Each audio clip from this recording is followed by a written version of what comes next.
Welcome to the League of Legends Champion Spotlight, featuring Blitzcrank, the great steam golem.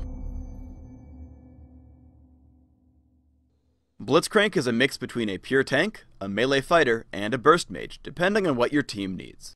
Overall, he excels at disruption, and literally grabbing free kills for your team. Blitzcrank's passive is Mana Barrier. When Blitzcrank gets low on health, he gains a temporary shield based off his current mana.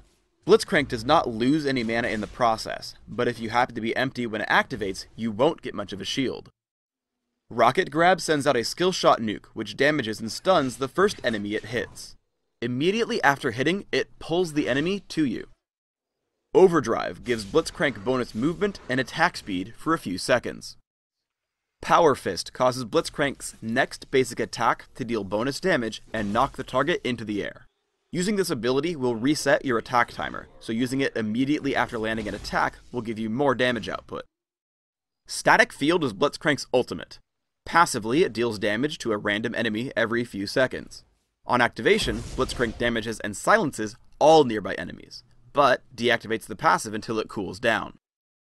At the start of the game, always check to see if you want to push.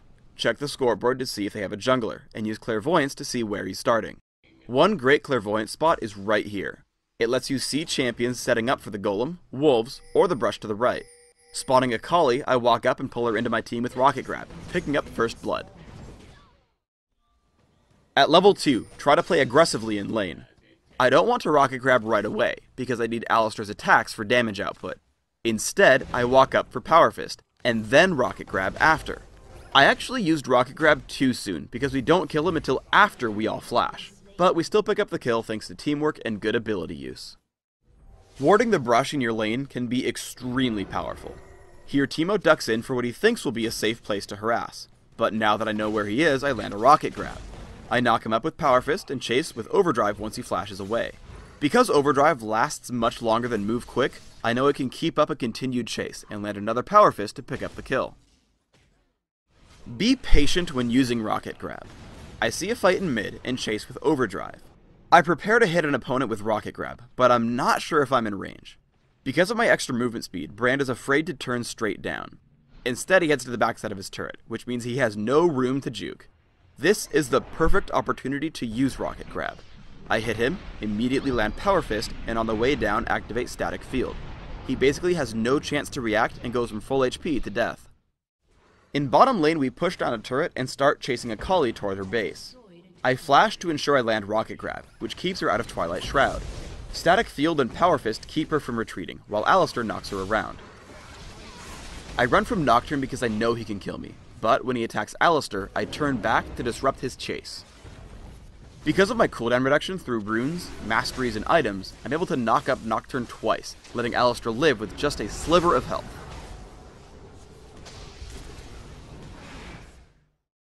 I want to reiterate that holding onto Rocket Grab is valuable.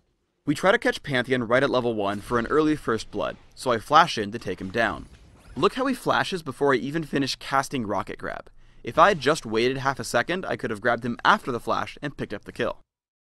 We can see in a later fight that this tactic really works well against this Pantheon player. Right as I reach max range, he keeps walking back and forth hoping to juke me. Instead, I just walk farther and farther forward, landing the Rocket Grab even despite his flash. I see Pantheon and Wukong present themselves, so I grab one and unload, forcing him out of the fight. I make the mistake of trying to chase him, which gets me caught by everyone else. I knock up Master Yi and keep running, but as soon as Shen lands Shadow Dash, I know I can get the kill, so I Rocket Grab into Power Fist, taking him down.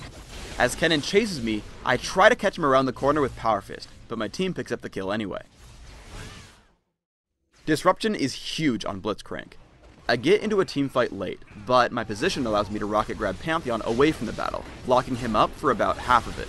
I run in and pop Static Field because it will hit literally every member on the enemy team. Sure enough, we clean up 3 kills in a row. In another teamfight, I go for a Rocket Grab while standing on one of Teemo's mushrooms. I probably could have gone for Pantheon, so it was a mistake to grab Gallia. Thankfully, he does waste his ultimate, so the fight continues. Immediately, I head over to the most important target, Pantheon. I interrupt Heartseeker Strike with Power Fist, and lock him up with another Power Fist into Rocket Grab. Note that I don't activate Static Field. If you're only fighting a single target, you do more damage by letting it passively hurt targets for you.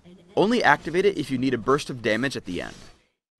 For runes, I take armor penetration marks, flat armor seals, flat cooldown reduction glyphs, and armor penetration quintessences. This setup allows me to deal tons of damage with Power Fist and Sheen, survive some harassment in lane, and general utility with cooldown reduction. My masteries are 0, 9, 21, taking pretty standard masteries, specifically improving clairvoyance and flash. I take 1 point in Rocket Grab at level 1, and leave it there until level 14. My first priority is to max Power Fist, with a point in Overdrive at level 3. Lowering the cooldown on Power Fist to use it multiple times per fight is extremely important. Maxing Overdrive second allows me to more easily chase down my enemies. For items, I open with a Sapphire Crystal and 2 health potions. Ionian Boots of Lucidity and Sheen are pretty much guaranteed buys right after. Depending on how the game is going, I'll add more offense with Trinity Force, magic defense with Banshee's Veil, or physical defense with Randuin's Omen. Finally, I end up grabbing more damage output with Infinity Edge and Bloodthirster. Thanks for tuning in to the Blitzcrank Champion Spotlight. Please subscribe to the Riot Games YouTube channel up top and leave us your thoughts in the comments below.